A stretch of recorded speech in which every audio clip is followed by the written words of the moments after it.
Nossa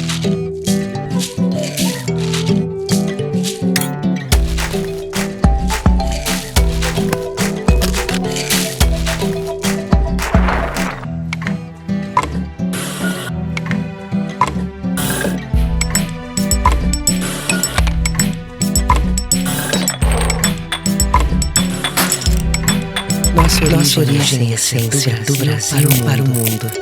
Avatim, tudo que nos faz sentir.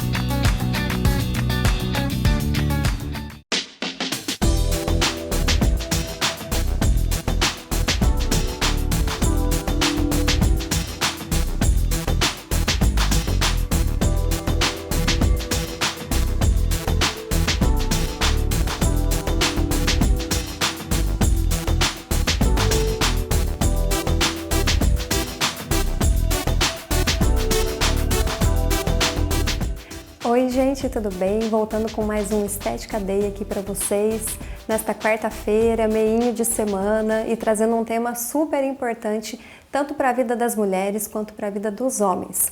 Hoje o tema é super especial, a gente vai falar de um tema muito importante na área da saúde.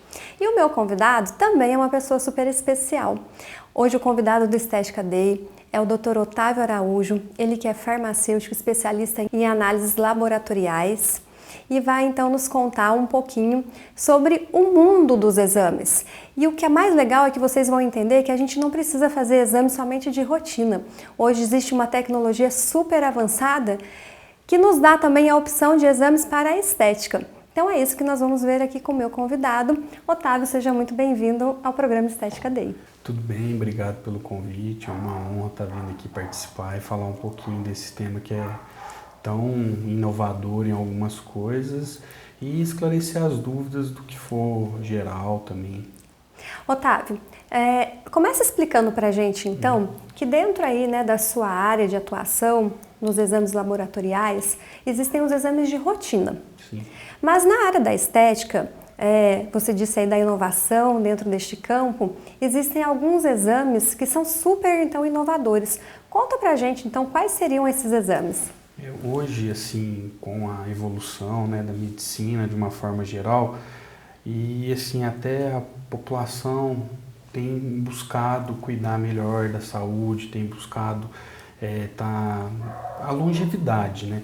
Então a gente conseguiu, com o passar dos anos, desenvolver alguns exames baseados na individualidade de cada pessoa. Então são exames genéticos, onde você faz um mapeamento de alguns genes específicos para cada área que você quer fazer essa pesquisa. Então hoje a gente tem o painel nutrigenômico, que ele é focado na parte nutricional, metabolismo de lipídios, de glicemia, qual tipo de alimento se enquadra melhor para o seu biotipo, para a sua genética. Temos o painel que chama DNA-ID, que aí a gente consegue avaliar as questões de pele, elasticidade, rigidez, até a questão de tendências a queda de cabelo, alopécia. Então são todos exames baseados na genética. Tem o perfil esportivo, onde você tem uma avaliação do tipo de fibra muscular, qual a resposta inflamatória que o organismo tem a determinado tipo de exercício, se ele vai ter uma recuperação mais rápida ou mais demorada. Então aí cada exame tem uma especificidade para cada paciente. E o legal disso que você está falando é que você usou a palavra individualidade. Então, esses exames eles vão realmente pegar o indivíduo, pesquisá-lo, né? Não sei se esse é o termo correto, mas investigá-lo talvez seria o melhor tema, em toda a sua individualidade e entender de que forma, por exemplo, e aí a minha pergunta agora, de que forma esse exame pode mostrar então determinada disfunção de pele? Uma pele com pouca elasticidade, o exame mostra isso então? Ele consegue, como se diz, por que acontecia antes? A gente seguia alguns protocolos baseados numa média geral da população, então você avaliava grupos, né? E a partir da resposta desses grupos você definia alguns protocolos e padrões. Hoje não precisa mais, você consegue fazer, né, essa análise, esse mapeamento, né, avaliar o gene da pessoa de acordo com a pesquisa que você vai fazer e a partir disso você definir, né, os tratamentos, as melhorias que são necessárias. Por exemplo, você citou a questão da pele. Então a partir disso a dermatologista ela vai ter uma visão melhor do paciente dela e com isso ela vai conseguir implementar um tratamento mais adequado. Então ela vai usar um determinado tipo de creme ou outro medicamento que vai ajudar de uma forma melhor o paciente. E isso é muito interessante de se pensar nessa área, porque como eu disse agora, logo na introdução deste programa, a gente está acostumado a fazer exame somente de rotina, Sim. né? Diabetes, um exame de sangue. O colesterol total, né? Parte de rins, fígado, não é o básico, né? Então, hoje você consegue direcionar melhor mesmo, você consegue avaliar. E assim, o interessante desses exames é que é um exame que você vai fazer uma vez na vida. Porque a sua genética ela não vai mudar. Então, apenas uma vez. Pelo menos uma vez você vai fazer e a partir disso você vai ter um relatório completo que você vai conseguir ter um norte melhor. Por exemplo, um nutrigenômico, um nutricionista, um nutrólogo que pega um exame desse, ele consegue montar uma dieta muito mais interessante para o paciente, porque ele vai ver a resposta que esse paciente tem a cada grupo de alimentos. Tem gente que tem uma resposta boa à ingestão de carboidratos, tem gente que já não tem tanto, então tem que fazer uma restrição maior nesse grupo. E assim ele vai conseguindo moldar. E ele vai vendo outras coisas também mais específicas do metabolismo, como uma espoliação de insulina, qual que é a taxa de queima de glicose, que é o açúcar no sangue, como que os lipídios no organismo das pessoas eles reagem, se ela tem uma tendência a ter um nível mais alto dos lipídios. Então ele vai conseguindo dosar os grupos alimentares para a pessoa ter uma resposta melhor, que é o que todo mundo procura, né? Ganho de massa magra, né? E definição, que é perda de gordura. Otávio, dentro dessa tecnologia também, existem exames específicos que nos mostram hoje pessoas que têm problema com retenção hídrica, por exemplo? Sim, aí a gente tem um perfil lá que é um painel de intolerância alimentar, a gente chama ele de A200, que é o nome lá dele. Esse painel, você consegue fazer uma avaliação de mais de 200 tipos de alimentos e é uma dosagem de uma imunoglobulina, ela chama imunoglobulina IgG. Essa imunoglobulina, ela fica na nossa memória celular.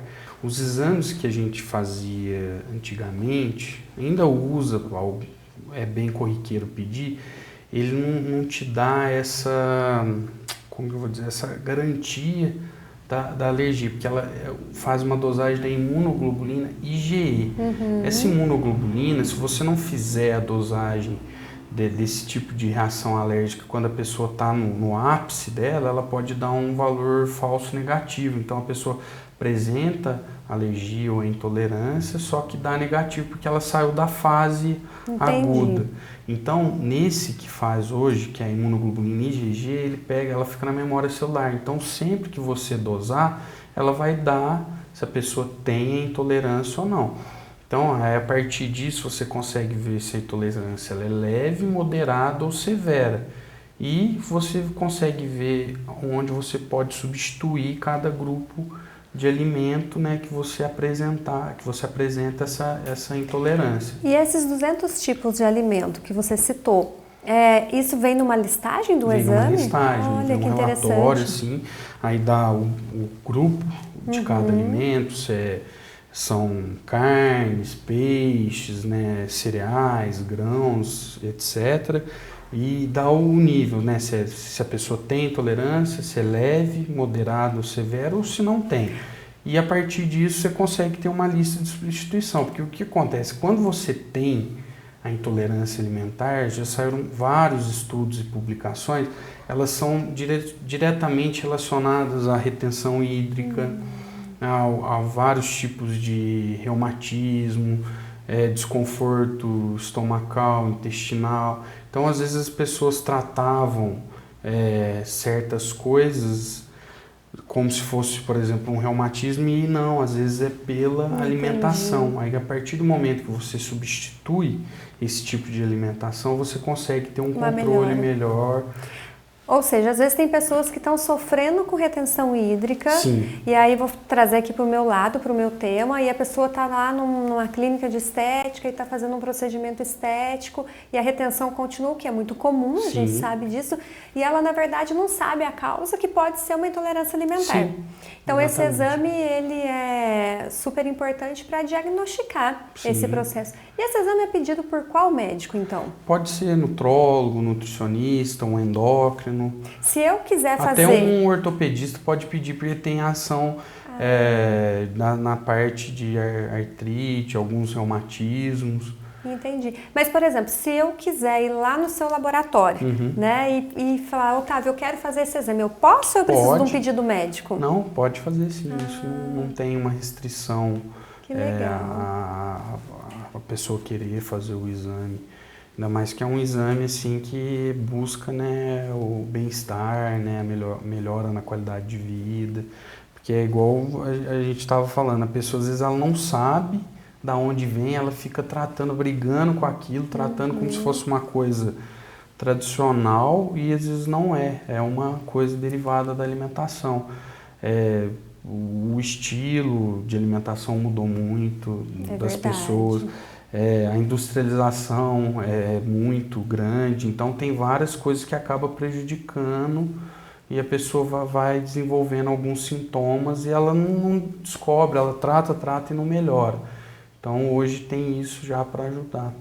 Ou seja, né, pessoal, acho que por essa vocês não esperavam, né? Ou não sabiam que hoje a tecnologia é tão avançada na área de exames que é possível, então, identificar através de um diagnóstico se você possui uma intolerância alimentar e se essa intolerância, então, está te causando retenção hídrica. Então, não adianta ficar fazendo drenagem linfática se você não identificar a causa do seu problema.